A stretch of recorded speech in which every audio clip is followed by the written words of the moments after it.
اعوذ باللہ من الشیطان الرجیم بسم اللہ الرحمن الرحیم اتبعوا ما انزل الیکم من ربکم ولا تتبعوا من دونه اولیاء قلیلا ما تذکرون اللہم صلی علی سیدنا و مولانا محمد وعلى آل سيدنا ومولانا محمد وبارك وسلم ثم صلی علیہ۔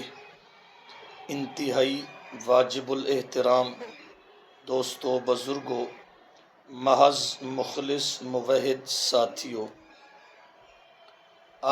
آج کے اس پروگرام میں آپ حضرات کے سامنے قرآن مقدس کے فہم اور عظمت کے لحاظ سے چند گزارشات آپ کے گوش گزار کرنے کا ارادہ ہے۔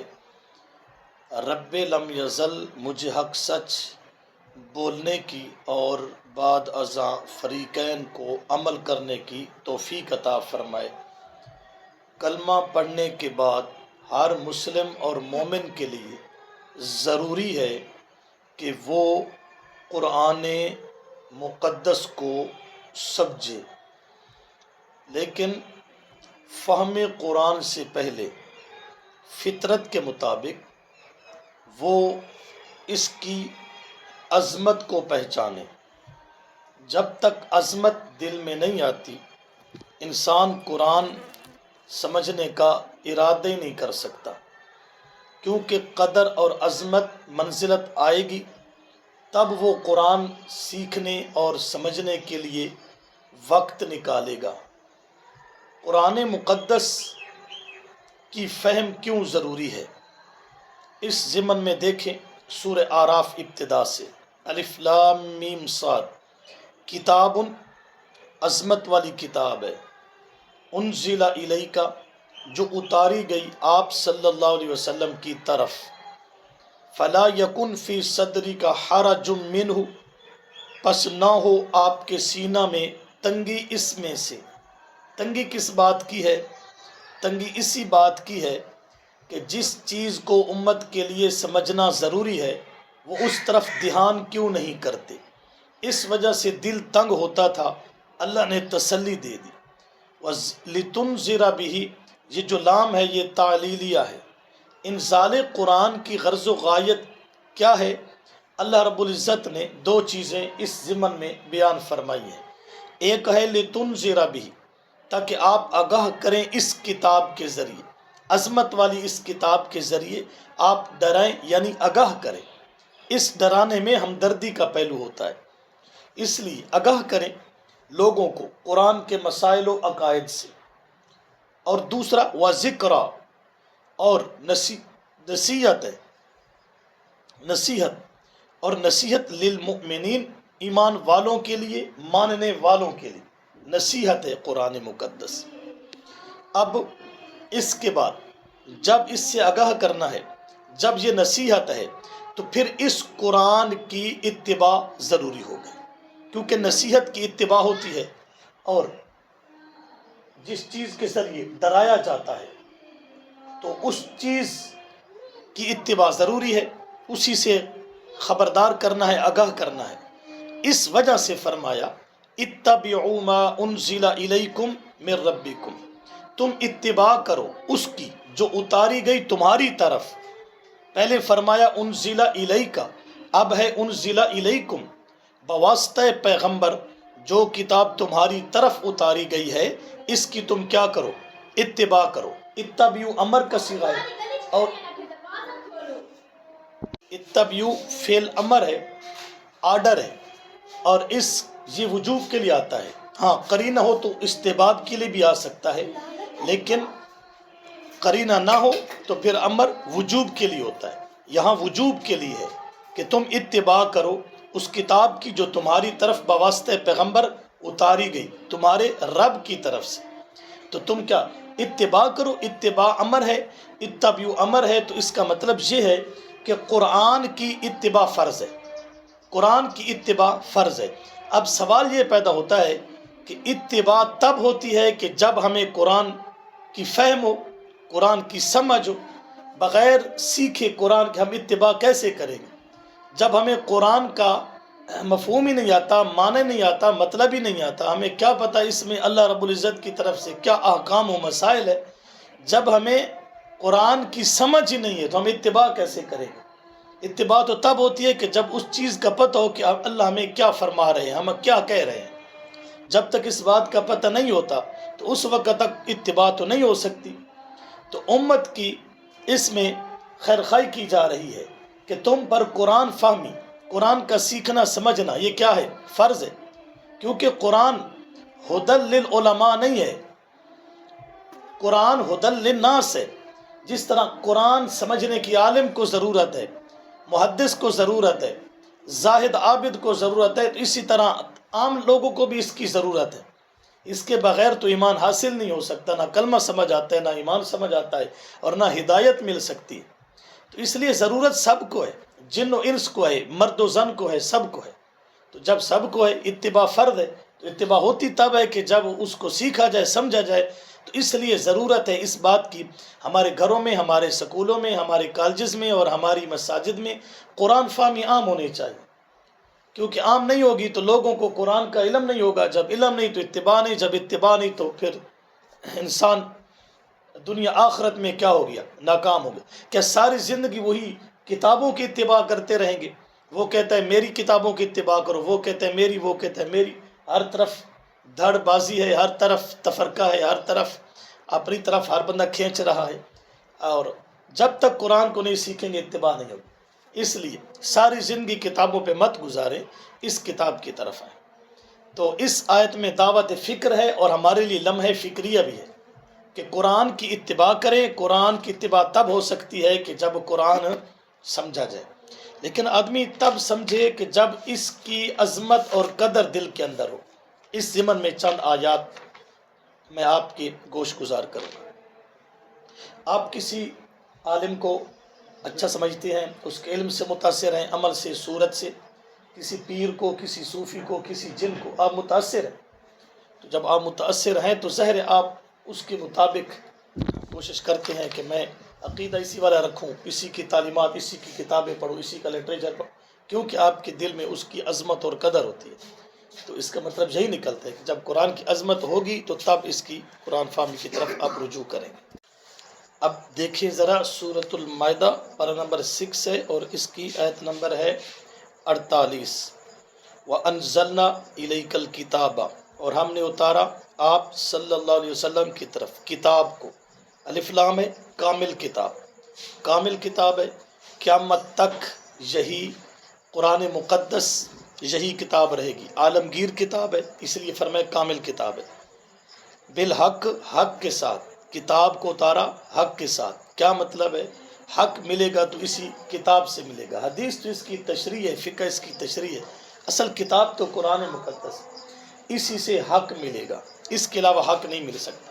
یہ کلیئر ہو گیا۔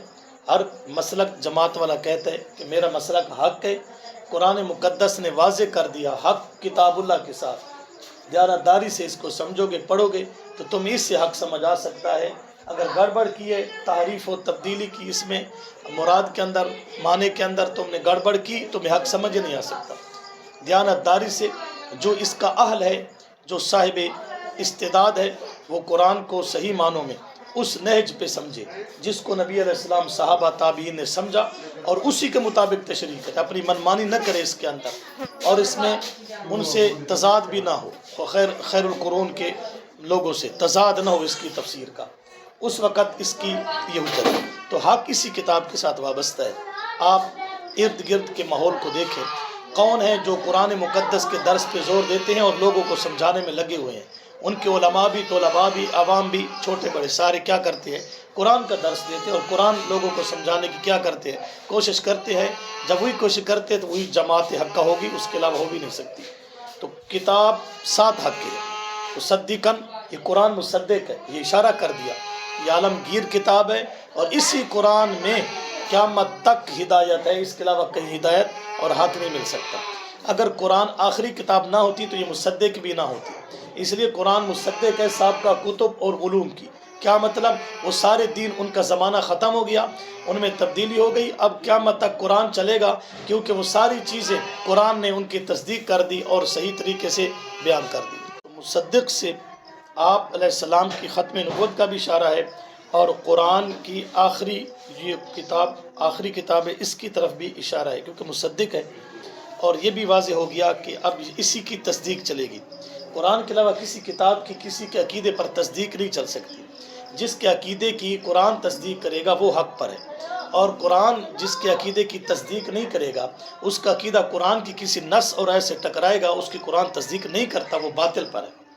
تصدیق قرآن کی ہے، جس طرح ہمارے ہاں ہوتا ہے، لوگوں کو کوئی مسئلہ درپیش ہو تو وہ کسی اپنے جو اس کی نظر میں بڑا ہوتا ہے، مستند، بھائی میرے نظر میں یہ مستند آدمی ہے، وہ کیا کرتے ہیں، اس کے پاس جاتے ہیں اور کہتے ہیں تصدیق کر دے، نیچے اوپر جو مسئلہ لکھا ہے، عقیدہ لکھا ہے، اس کی کیا کر دے، تصدیق کر دے۔ اگر وہ کہ میں نہیں کرتا تو وہ قابل حجت ہی نہیں ہوتا، اگر وہ کہ وہ تصدیق کر دے تو وہ لوگوں کو دکھاتا پھرتا ہے، دیکھو جی سائن اس پر ہے، فلاں کی تصدیق ہے، لہٰذا میری بات حجت ہے اور مستند ہے۔ یعنی ایک عالم کی اتنی اس کے ہاں یا مفتی کی اتنی بڑی قدر ہے، تو قرآن جس مسئلہ کی تصدیق کرے تو وہ کتنی مطلب قابل حجت اور مستند بات ہوگی۔ اس لیے قرآن ہی کی تصدیق، اور قرآن اس کی تصدیق کرتا ہے جس کا عنوان قرآن کے موافق و مطابق ہو۔ جو قرآن سے ٹکراتا ہے قرآن اس کی تصدیق نہیں کرتا۔ لما بین یدیہ من الکتاب، پہلی کتابیں ہوں وہ خالق کی لکھی ہوئی ہیں، ان کی بھی اب قرآن تصدیق کرے گا۔ جو مسئلہ قرآن میں ہے وہ ملتا جلتا ہے تو وہ حق ہے بس۔ اور قیامت تک آنے والے تمام مصنفین و کاتبین، ان کی جو بھی عبارتیں ہیں، اقوال ہیں، جو ان کے مسائل لکھے ہوئے ہیں، قرآن کی نصوص تائید کرتی ہیں، تصدیق کرتی ہیں، فابیہ نہیں کرتی تو وہ مردود ہے۔ اور یہ اتھارٹی ہے قرآن کی، اس میں حق ہے، یہ قرآن کی عظمت ہے۔ قرآن تصدیق کرتا ہے، یہ قرآن کی عظمت ہے۔ وَمُحَيْمِنًا عَلَيْهِ، اور ان کتابوں پر اس کتاب پر قرآن کی نگرانی ہے، نگرانی کرنے والا ہے۔ محیمن، المحیمن رب کا بھی خاصہ ہے، کتاب اللہ کا بھی خاصہ ہے، کیونکہ قرآن اللہ کا کلام ہے۔ ساری کائنات پہ نگرانی رب کی ہے، تو ساری کتابوں پر نگرانی قرآن مقدس کو۔ یہ ہے قرآن کی اتھارٹی اور مقام اور مرتبہ اور عظمت، محیمن قرآن ہے۔ اور کوئی ایسی کتاب قرآن سے اوپر نہیں رکھی جا سکتی، حسن یا مانوی طور پر، حسن اس کے اوپر رکھی جائے یا مانوی طور پر کہ ایک آدمی ایسا عقیدہ رکھے جو بزرگ تو اس کی تائید کرتا ہے، قرآن تصدیق نہیں کرتا، نہیں رکھ سکتا، کیونکہ نگرانی کتاب اللہ کی کسی کا بھی ہو، محدث ہے، مجتہد ہے، عالم ہے، فقیہ ہے، کوئی بھی ہے، مفتی ہے، تو اس کی بات اگر قرآن کے مطابق ہے فابیہ نہیں ہے تو پھر چھوڑ دی جائے، کیونکہ محیمن قرآن ہے، وہ کتاب نہیں ہے، یا وہ عالم نہیں ہے، یا مفتی نہیں ہے، اس سے بھول چوک ہو سکتی ہے۔ قرآن تو لا ریب کتاب ہے، یہ تو اللہ کا کلام ہے، اللہ تو نہیں بھول سکتا۔ فاحکم بینہم بما انزل اللہ، سو فیصلہ کریں ان کے مابین ساتھ اس کے جو اللہ نے اتارے۔ کیا مطلب؟ کہ قرآن اس کے ساتھ حق ہے، قرآن تصدیق کرنے والے، قرآن نگران کتاب ہے، اور قرآن حاکم کتاب ہے۔ فاحکم، اسی سے فیصلہ، یہ حاکم کتاب ہے۔ ولا تتبع اہواءہم اما جاءک من الحق، اور مت پیروی کرے ان کی خواہشات کی، اس میں سے جو آپ کے پاس آ چکا حق میں سے۔ کیا مطلب؟ کہ قرآن سے ہٹ کر فیصلہ کرنا وہ اتباع ہوا ہے، وہ ضلالت اور گمراہی ہے۔ تو آپ کو اس آیت سے قرآن کی عظمت سمجھ آ گئی ہوگی۔ ایک اور مقام دیکھیں، یہ پارہ نمبر 25 ہے، اور سورت کا نام حامیم الشورى ہے، اور اس کی آیت نمبر 16 اور 17 ہے۔ والذین یحاجون فی اللہ من بعد ما استجیب له حجتهم داحضۃ عند ربهم وعلیہم غضب ولہم عذاب شدید اللہ الذی انزل الکتاب بالحق والمیزان وما یدریک لعل الساعة قریب۔ والذین، اور وہ لوگ جو جھگڑا کرتے ہیں اللہ کے بارے میں، یعنی اللہ کی توحید کے بارے میں، اس کے بعد کہ قبول کر لیا گیا اس کے لیے، ان کا جھگڑا بیکار ہے ان کے رب کے نزدیک، اور ان پر غضب ہے، اور ان کے لیے عذاب ہے سخت۔ اللہ وہ ذات جس نے اتاری کتاب حق کے ساتھ، یعنی میزان، اور کیا معلوم آپ کو شاید قیامت قریب ہے۔ ان دو آیتوں کے سمجھنے سے پہلے آپ ایک بات کو سمجھیں۔ قیامت کے دن اللہ کے دربار میں ایسے اشخاص ہوں گے جو عذر پیش کریں گے۔ ہم جاہل تھے، پڑھے ہوئے نہیں تھے، ہمیں قرآن سمجھ نہیں آتا، مطلب نہیں سمجھا تھا، نہ کسی نے سمجھایا تھا، نہ خود کوشش کی، نہ کسی نے سمجھایا۔ ہم نے کیا کیا؟ ہماری نظروں میں جو معتمد مستند علماء تھے، فقہا تھے، ہم ان کی پیروی کرنے میں لگ گئے، ہم ان کی اتباع کرتے، جو کتابوں میں لکھ گئے، کتابیں پڑھتے رہے، ہم رسالے پڑھتے رہے جو ان کی نظروں میں معتمد اور مستند تھے۔ تو یا اللہ ہم کیا کریں؟ ہمارا کیا قصور ہے اس میں؟ ہم نے خطباتیں دیکھی، ہم نے ان کے عقائد دیکھے، عقائد کی کتابیں ان کی دیکھی، ہمیں وہ عالم اچھا لگا، اس کی کتابوں پر ہم نے زندگی گزار دی ہے، ہم دوسری کتابوں کے درپے رہے۔ تو ہم نے نہ قرآن کی طرف کسی نے لگایا اور نہ ہم خود لگے، نہ سمجھنے کی کوشش کی، نہ کسی نے سمجھایا نہ سنایا۔ تو اللہ رب العزت تو فرمائیں گے کہ تمہارے عقیدے تو قرآن کے خلاف ہے، تم جہنم میں جاؤ۔ وہ کہیں گے ہمارا قصور، اس کے اللہ دو جواب دیں گے۔ پہلا جواب یہ ہے کہ دیکھو تمہیں عقل دیا تھا، تم نے یہ سوچنا تھا اس بات کو کہ دیکھو جو علماء تھے اہل کتاب کے، انہوں نے جب قرآن سنا تو ان کو پتہ چل گیا کہ ہم تورات انجیل زبور والے ہیں، لیکن جب ہم نے قرآن سنا تو ہمیں پتہ چل گیا کہ ہم تو مشرک تھے، ہماری کتابوں میں تحریف ہو چکی تھی۔ جب علماء ہو کر ان کو ہدایت قرآن سے ملی ہے تو تمہیں اس بات کو سمجھنا چاہیے تھا کہ جب علماء اہل کتاب جو پہلے عالم ہیں، جب ان کو ہدایت قرآن کی وجہ سے ملی ہے تو ہم تو عوام ہیں، تو اس سے ثابت ہوا کہ ہمیں بھی ہدایت صرف قرآن سے مل سکتی ہے۔ جب وہ علماء تھے ان کو ہدایت اس وجہ سے ملی کہ وہ قرآن کے قریب ہے۔ جب عالم کو ہدایت قرآن سے مل سکتی ہے تو عوام کو بھی ہدایت قرآن ہی سے مل سکتی ہے۔ تو اللہ رب العزت نے پہلا یہ جواب دیا کہ تمہارا جھگڑا تھا اللہ کی توحید کے بارے میں، یعنی تمہارے عقائد کتابوں والے تھے، اور وہ کتابیں جو تھیں ان کے اندر جو عقائد لکھے ہوئے تھے وہ قرآن سے ٹکراتے تھے۔ تو تمہاری بنیادیں خراب ہو گئی کہ تم نے مسئلہ توحید میں اللہ کی وحدانیت میں شرک کر ڈالا، کفر کر ڈالا، لہٰذا تمہارا عذر ناقابل قبول ہے۔ تو یہ پہلا جواب ہے۔ لہٰذا نتیجہ کیا ہے؟ اب تم جو بھی دلیل پیش کرو، حجت پیش کرو، عذر پیش کرو، وہ باطل ہے، بیکار ہے، غضب بھی ہے، عذاب شدید بھی ہے، تم جہنم سے بچ سکتے نہیں۔ دوسری بات، اللہ الذی، اللہ وہ ذات پاک ہے جس نے اتارا کتاب کو حق کے ساتھ، آگے وہ تفسیریہ ہے یعنی میزان، یعنی قرآن مقدس کو میزان اور ترازو اور کسوٹی بنایا ہے۔ اس کا مطلب یہ ہے کہ تم اپنی زندگی کے اندر اپنے ایمان کو قرآن پہ لے آتے، قرآن میزان بناتے، اس لیے تم نے نہیں بنایا، ہم نے میزان بنایا تھا، تم نے اس کو پر ایمان کو تولا نہیں ہے، اس وجہ سے تمہارا اندر ایمان نہیں تھا، تو اب تمہارا عذر باطل اور بیکار ہے۔ تو یہ دو جواب دیں گے۔ تو اس آیت سے ایک تو قرآن مقدس کی عظمت اور مرتبت واضح ہو گئی کہ قرآن کو اللہ نے میزان بنائی، یہ قرآن کی اتھارٹی ہے، اور کسی عالم کی کتاب یا دنیا میں کسی لکھے مصنف کی کتاب وہ میزان یعنی ترازو اور کسوٹی نہیں بن سکتی۔ قرآن پہ پرکھا جائے گا کس کا عقیدہ قرآن کے مطابق ہے یا مخالف۔ یہ تو عظمت آ گئی، اور اس ضمن میں لوگوں کی غلط فہمیاں بھی دور ہو گئیں کہ قرآن، ہم جاہل تھے، ہمیں قرآن سمجھ نہیں آتا تھا، یا لوگوں نے ہمیں شبہات ڈالے تھے کہ جی قرآن تو مشکل ہے، یا قرآن سے اختلاف ہوتا ہے، یا قرآن توڑ پیدا کرتا ہے۔ لوگ اس غلط فہمی میں رہے، لوگوں کو یہ پٹی پڑھائی گئی تھی جس کی وجہ سے وہ قرآن سے دنیا میں محروم چلے گئے، مر گئے۔ اب یہ جو آج کل کے مشرکین اعتراض کرتے ہیں وہ تین قسم کے یعنی شبہات ڈالتے ہیں اس ضمن میں کہہ رہا ہوں۔ پہلا یہ کرتے ہیں، وہ کہتے ہیں جی قرآن مقدس جو ہے یہ اس سے مشکل ہے، یہ سب سے پہلے یہ دھوکہ دے، اس کے لیے بہت سارے علوم کی ضرورت ہے، اس کے بغیر قرآن سمجھ میں نہیں آتا۔ عوام سمجھتے واقعی جی بڑی بڑی تفسیریں لکھی گئی ہیں، فلاں کیا گیا، فلاں کیا گیا، جس کی وجہ سے قرآن سمجھ میں نہیں آتا، لہٰذا تم چھوڑو، قرآن کو نہ سمجھو۔ نعوذ باللہ آج کل مشرک کہتے ہیں قرآن سے تم گمراہ ہو جاؤ گے، نعوذ باللہ، اتنے تک چلے گئے، یعنی ضد کے اندر، جہالت کے اندر، بغض اور عداوت کے اندر، یہاں تک چلے گئے۔ اب یہ ان کا کہنا کہ قرآن مشکل ہے، عوام بھی اس چکر میں آ گئی، تو اللہ رب العزت نے سورہ قمر کے اندر چار مرتبہ قسم اٹھائی ہے، وَلَقَدْ يَسَّرْنَا الْقُرْآنَ لِلذِّكْرِ فَهَلْ مِن مُدَّكِرٍ۔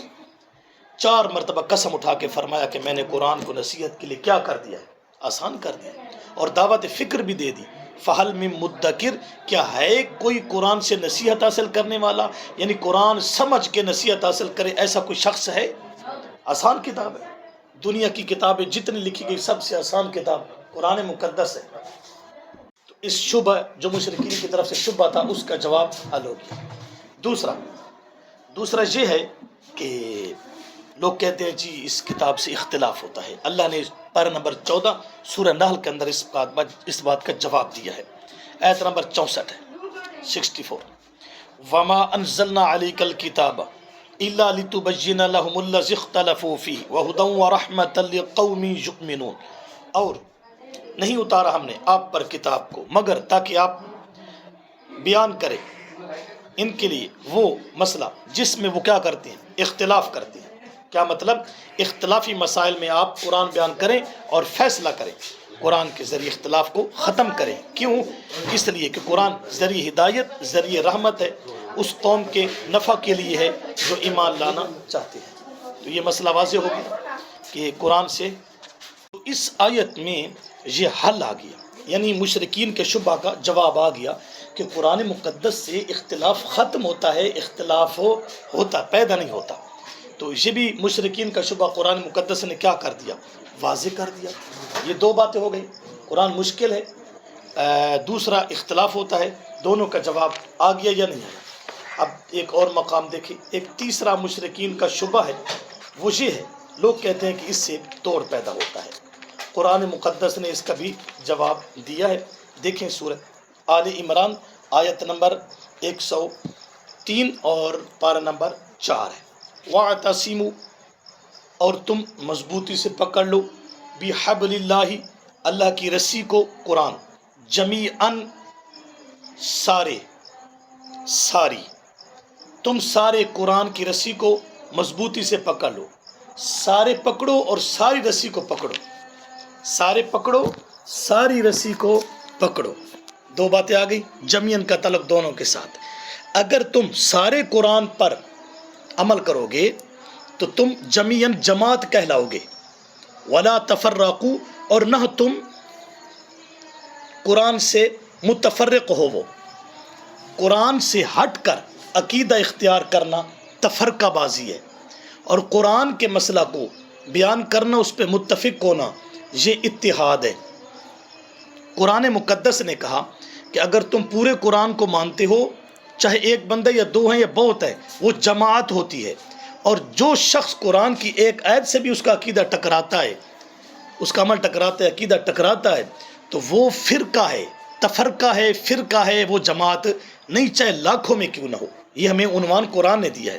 وَاذْكُرُوا، اور تم یاد کرو، نعمت اللہ علیکم، نعمت اللہ کی جو تم پر ہے، اذ کنتم اعداء، جب تھے تم دشمن، فألف بین قلوبکم، پس الفت ڈالی اللہ نے تمہارے دلوں کے درمیان، فاصبحتم بنعمتہ اخوانا، پس ہو گئے تم اس کی مہربانی سے بھائی بھائی۔ اب قرآن مقدس نے دو عنوان دیے کہ قرآن سے تالیف قلب پیدا ہوا اور تم بھائی بھائی بنے۔ کیا مطلب؟ کہ قرآن سے مشرکین کہتے تھے، شبہ ڈالتے تھے کہ قرآن سے توڑ پیدا ہوتا ہے، اللہ رب العزت نے جواب دے دیا کہ قرآن سے آپس میں جوڑ پیدا ہوتا ہے، الفت پیدا ہوتی ہے، محبت اور بھائی چارہ پیدا ہوتا ہے۔ قرآن نے واضح کر دیا، جواب آ گیا۔ آگے دیکھیں، وَكُنْتُمْ عَلَى شَفَا حُفْرَةٍ مِّنَ النَّارِ، اور تھے تم اوپر کنارے گڑھے آگ سے، قرآن سے پہلے آگ کے گڑھے کے کنارے پر تم کھڑے تھے، فَأَنْقَذَكُم مِّنْهَا، پس بچایا تمہیں اس سے، قرآن آیا تو تم اس آگ کے گڑھے میں گرنے سے بچ گئے۔ تو کیا مطلب؟ جب تک قرآن سمجھ کر قرآن کی اتباع نہیں کریں گے، جہنم سے بچ سکتے نہیں ہیں۔ كَذَلِكَ يُبَيِّنُ اللَّهُ لَكُمْ آيَاتِهِ، اسی طرح، اسی وجہ سے اللہ بیان کرتے ہیں تمہارے نفع کے لیے اپنی آیات کو، لعلکم تہتدون، تاکہ تم ہدایت حاصل کرو، ہدایت پاؤ۔ کیا مطلب؟ کہ جہنم سے اللہ نے قرآن کی وجہ سے بچایا، تو اسی وجہ سے تو اللہ نے تمہارے لیے اپنی آیات کو بیان کیا تاکہ تم جہنم سے بچ جاؤ اور ہدایت پر آ جاؤ۔ تو 3 شبہات تھے، تینوں کا اللہ نے جواب دے دیا۔ یہ ضمنی بات تھی۔ تو قرآن مقدس کی عظمت کے سلسلہ میں نے آپ کے سامنے 2 آیتیں رکھی ہیں، اور ایک اور مقام دیکھیں، یہ پارہ نمبر 30 ہے اور سورہ طلاق ہے، اس کے اندر دیکھیں سورہ طلاق کی آیت نمبر 13 ہے۔ انہو لقول، سورۃ الطارق ہے، سورۃ الطارق آیت نمبر 13 پارہ نمبر 30۔ انہو، بے شک وہ، یعنی قرآن مقدس، لقول، البتہ قول ہے، کلام ہے، بات ہے، فصل، 2 ٹوک، فیصل۔ کیا مطلب؟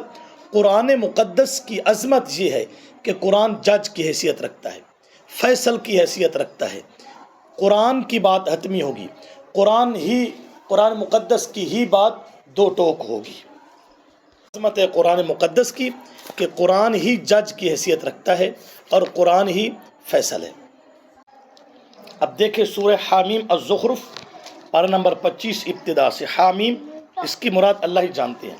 والکتاب المبین، قسم ہے کتاب روشن کی، قسم ہے کتاب روشن کی۔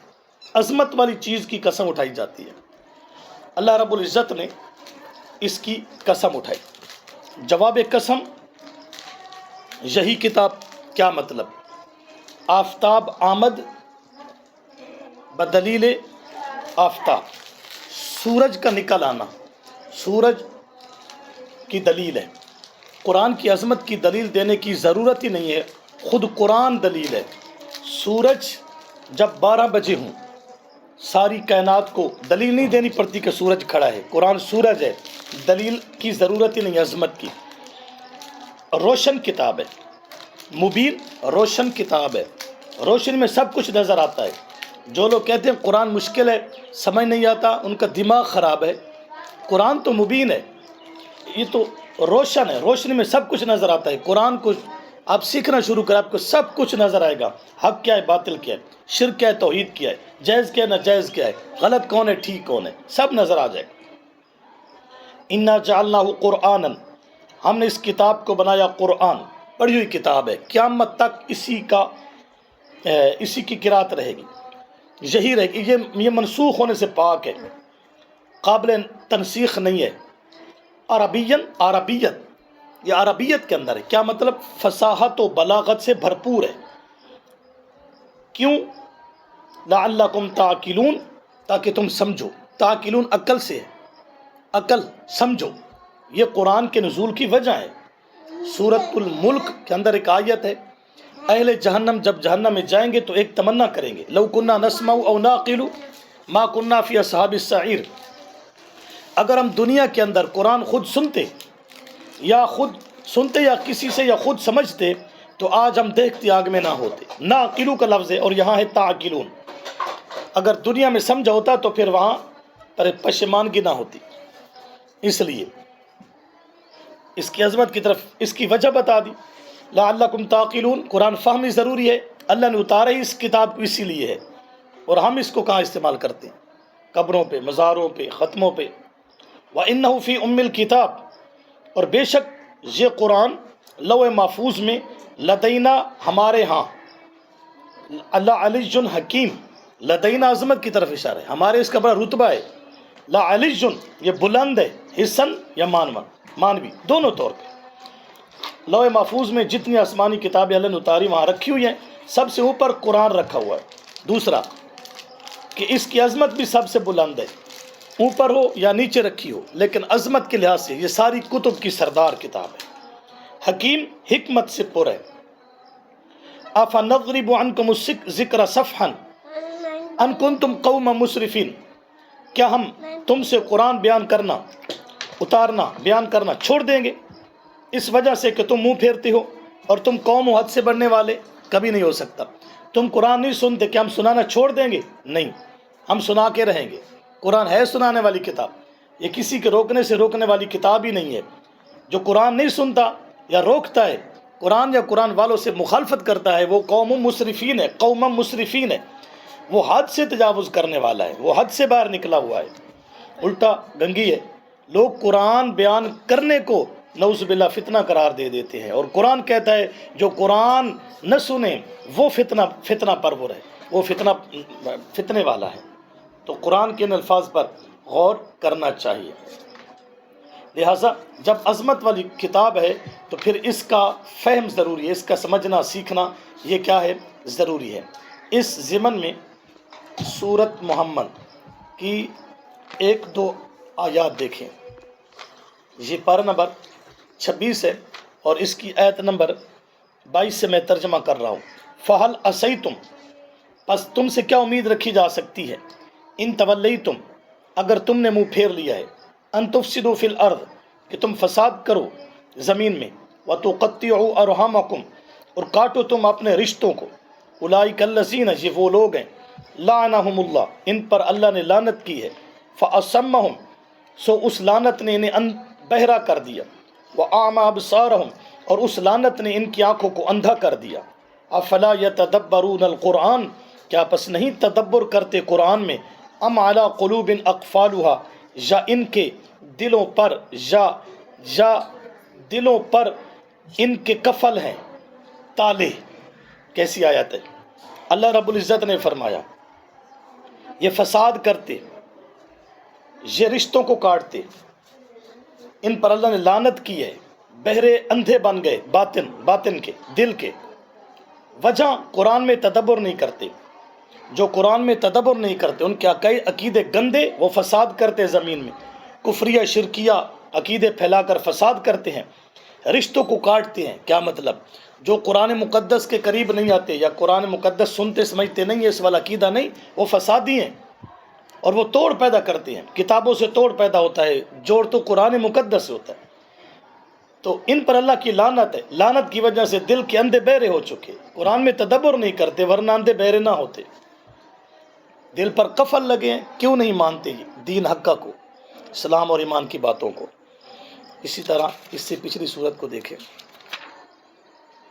سورہ احقاف کے اندر آخری رکوع آیت نمبر 29، بطن نخلہ میں نبی اکرم صلی اللہ علیہ وسلم نماز صبح کی پڑھا رہے تھے، طائف سے واپسی تھی یا اور کہیں سے آپ سفر سے واپس آ رہے تھے، جنات کا گزر ہوا، وہ پہاڑوں کی وادیوں سے گزرتے، نبی اکرم علیہ السلام کے پاس سے گزرے، نبی علیہ السلام قرآن پڑھ رہے تھے، انہوں نے ایک حصہ قرآن کا سنا، وَإِذْ صَرَفْنَا إِلَيْكَ، اور جب ہم پھیر کے لے آپ کی طرف، نافرن، ایک نفری جماعت، من الجن، جنوں سے، یستمعون القرآن، انہوں نے غور سے سنا قرآن۔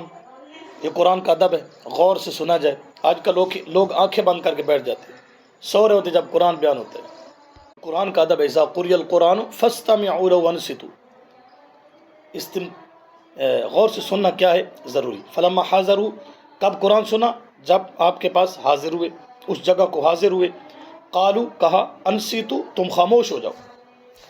قرآن جہاں بیان کیا جا رہا وہاں خاموشی سے اور غور سے سننا ضروری ہے۔ فلما قضی، پس جب فیصلہ کر دیا گیا، معاملہ ختم کر دیا گیا، ولو، پھرے، الی قومہم، اپنی قوم کی طرف، منذرین، آگاہ کرنے والے، مسئلہ چھپایا نہیں، جا کے عوام کو بھی، اپنی قوم کو بھی سنایا ہے۔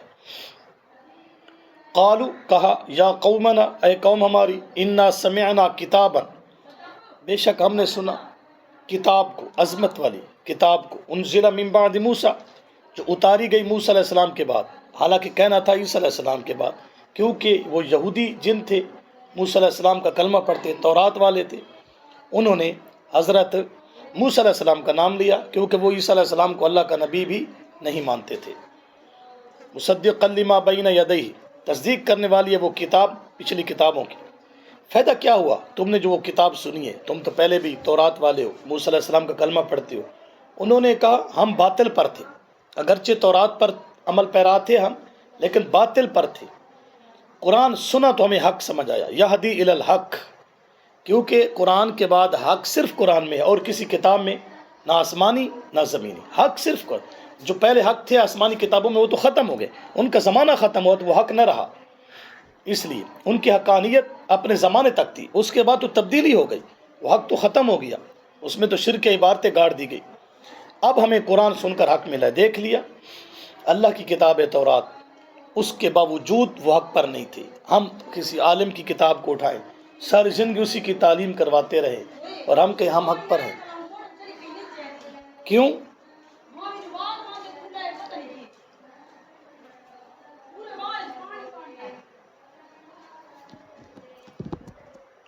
تو اس آیت میں یہدی الی الحق بات سمجھ آ گئی، قرآن فہمی ہوگی۔ انہوں نے قرآن سنا، وہ عربی تھے، وہ جانتے تھے کہ قرآن میں اللہ کے نبی کیا پڑھ رہے ہیں۔ قرآن سنا تو تب حق کی طرف ہے نا، اس لیے قرآن فہمی ضروری ہے تاکہ اس کی اتباع ہے۔ اتباع تب ہوگی جب قرآن سمجھ آئے گا۔ قرآن جب تک سمجھ نہیں آئے گا ہم کیسے دعویٰ کر سکتے ہیں کہ ہمارا مسلک حق ہے، ہمارا عقیدہ حق ہے؟ سوچیں اس بات کو۔ وَإِلَىٰ طریق مستقیم، اور طرف راستے سیدھے کے۔ یا قومنا عجیب داعی اللہ، کتاب والے ہونے کے باوجود حق نہیں سمجھ آیا۔ آپ دنیا کی کتابیں پڑھتے پڑھاتے ہیں جس کو آپ پسند کرتے ہیں، آپ کو کیسے حق سمجھ آئے گا جب تک قرآن نہیں سمجھے گے؟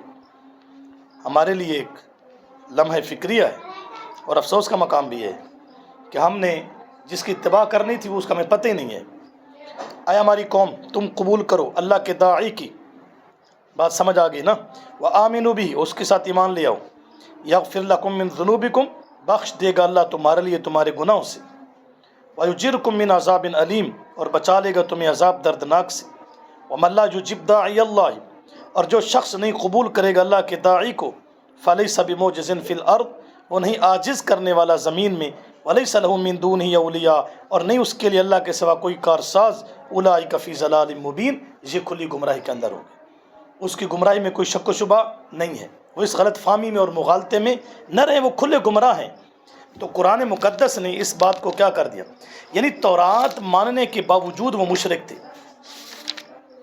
حالانکہ تورات اللہ کی کتاب تھی۔ اور ہم مولویوں کی کتابیں اٹھا کے، شیخ الحدیث ہے جی، فلاں ہے فلاں، اس کو اٹھا کے خوش ہیں کہ ہم کس پر ہیں، شرک سے بچے ہوئے ہیں۔ یہ نہیں ہو سکتا۔ اب سورہ جن دیکھیں، قل اوحی الیہ، فرما دیجئے میری طرف وحی کی گئی، انہ، اس بات کی، استمع نفر من الجن، غور سے سنا ایک نفری جنوں سے، فقالوا انا سمعنا قرآنا عجبا، انہوں نے کہا ہم نے سنا قرآن عجیب بے مثال۔ کیا فائدہ ہوا؟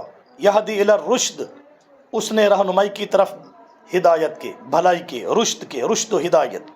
دیکھ لیا قرآن کے سننے نے ان کو ہدایت کی طرف مجبور کیا۔ قرآن سنانے والے ہی نہیں ہیں، یا لوگ سننے کو لیے تیار نہیں ہیں، یا پابندی لگائی ہے کسی لوگوں نے کہ نہیں سننا، تو ہدایت کیسی؟ رشد و ہدایت اور طریق مستقیم قرآن کے علاوہ ہو بھی نہیں سکتا۔ افسوس لوگوں کو یہ بات سمجھ میں آ جائے۔ تو ہم نے پھر کیا کیا؟ فآمنا بھی، سو ہم اس کے ساتھ اس قرآن کے ساتھ ایمان لے آئے، تورات کو چھوڑ دیا، اس پر ایمان لے آئے۔ کیوں؟ کہ اس میں ہدایت ہے، اس میں رشد ہے، اب یہی طریق مستقیم ہے۔ وَلَن نُشْرِكَ بِرَبِّنَا أَحَدًا، اور ہرگز ہم نہیں شریک ٹھہرائیں گے اپنے رب کے ساتھ کسی ایک کو۔ تورات مانا مشرک رہے، جب تک قرآن نہیں سمجھا اس وقت تک کیا رہے؟ جس وقت قرآن سمجھا اس وقت شرک سے بیزاری کا اعلان کیا، اور جب تک قرآن نہیں سمجھا اس وقت تک وہ کیا رہے؟ مشرک رہے۔ اس لیے میرا عنوان یہی ہے کہ قرآن فہمی فرض ہے مرد و زن پر، جن و انس پر۔ جب تک قرآن نہیں سمجھ آتا تو کیسے وہ کہے گا کہ میں ہدایت پر ہوں، میں رشد پر ہوں، اور میں طریق مستقیم پر ہوں؟ وہ کیسے کہہ سکتا ہے؟ نہیں کہہ سکتا۔ اس لیے قرآن فہمی کیا ہے؟ ضروری ہے کہ قرآن کو ہم کیا کریں؟ سمجھیں۔ اور یہ بھی بات ذہن میں رکھ کے بیٹھیں کہ قیامت کے دن یا مرنے کے بعد، قیامت کے دن یا مرنے کے بعد جس طرح بہت سارے سوالات ہوں گے، اسی طرح ایک سوال یہ بھی ہوگا کہ تم جو دنیا میں آئے، عقل دیا، جب تم اس حد کو پہنچے کہ تم قرآن کو سمجھ سکتے تھے، کیا تم نے قرآن کو سمجھا تھا اور سمجھ کے عمل کیا تھا؟ سمجھا تھا، سمجھ کے اتباع کی تھی؟ یہ ہر بشر سے سوال ہونے والا ہے، میری بات نہیں۔ پارہ نمبر 25 حامیم الزخرف صورت ہے، اور اس کی آیت نمبر 42 سے ترجمہ دیکھیں، آیت نمبر 43 سے۔ فَاسْتَمْسِكْ، پس آپ مضبوطی سے پکڑیں، بالذی، اس کو، اوحی الیک، جو آپ کی طرف وحی کیا گیا، قرآن، انک علی صراط مستقیم، کیونکہ آپ یا بے شک آپ اوپر راستے سیدھے کے ہیں۔ قرآن کی وحی یہ سمجھنا اتباع یہ دلیل ہے کہ صراط مستقیم پر ہے شخص. وَإِنَّهُ لَذِكْرُ اللَّهِ کا وَلِقَوْمِكَ، اور بے شک وہ قرآن البتہ آپ کے لیے نصیحت اور آپ کی قوم کے لیے اور ساری امت کے لیے یہ نصیحت ہے. وَسَوْفَ تُسْأَلُونَ، اور ان قریب تم سوال کیے جاؤ گے، پوچھے جاؤ گے. اس کا یہی مطلب ہے، سوال ہوگا، پوچھا جائے گا کہ یہ نصیحت تھی، اس کو کتنا سمجھا اور اس کی کتنی اتباع کی. اس لیے قرآن کی اتباع کیا ہے؟ ضروری ہے. اس کے بغیر انسان نہ شرک سے بچ سکتا ہے، نہ کفر سے بچ سکتا ہے، اور نہ اس کے بغیر انسان کو ہدایت مل سکتی ہے. تو اس سے کیا ثابت ہوا کہ قرآن مقدس کا فہم کیا ہے؟ ضروری ہے. اگر اس سے اعراض کیا اس کا نتیجہ بہت برا ہوگا. آپ پارہ نمبر 16 سورہ طٰہٰ کی آیت نمبر 124 سے دیکھیں. وَمَنْ أَعْرَضَ، اور جس شخص نے منہ پھیرا، عن ذکری، میرے ذکر سے یعنی قرآن سے، اِنَّا نَحْنُ نَزَّلْنَا الذِّکْرَ وَالْقُرْآنِ ذِی الذِّکْر، قرآن سے منہ پھیرا، فَإِنَّ لَهُ مَعِیشَةً ضَنْکَ، بس بے شک اس کے لیے گزران ہے تنگ. اللہ اس کی زندگی تنگ کر دیں گے. جتنا صاحب ثروت و صاحب دولت ہو جائے گا، دل کا سکون اللہ سلب کر دے گا، کیونکہ سکون دولت سے نہیں ہے، قرآن والی دولت سے ہے. جس طرح دوسرے مقام پر فرمایا، الا بذکر اللہ تطمئن القلوب، سنو ساتھ ذکر اللہ کے دلوں کا اطمینان ہے. یہاں بھی ذکر سے کیا مراد ہے؟ قرآن مقدس. جب تک عقیدہ، عمل، اتباع قرآن کی نہیں، دل کا سکون نہیں، دل کی معیشت تنگ. ونحشرہ، ہم اس کا حشر کریں گے، یوم القیامتی، دن قیامت کے، اعمیٰ، اندھا ہے، دلیل سے، ہدایت سے، نجات سے، اور ایک وقت کی سزا کے طور پہ آنکھوں سے. قال، کہا یعنی کہے گا، ربی، اے رب میرے، لما حشرتنی اعمیٰ، کیوں حشر کیا تو نے میرا اندھا ہونے میں، وقد کنت بصیرا، اور تحقیق تھا میں دیکھتا. قال، اللہ فرمائیں گے، کذالک، اسی طرح ہونا تھا. کیوں؟ اتت کا آیاتنا، آئیں تیرے پاس ہماری آیتیں، فنسیتہا، تو نے انہیں بھلایا، چھوڑا. وکذالک الیوم تنسیٰ، اور اسی طرح آج کے دن تو بھلا دیا گیا، چھوڑ دیا گیا.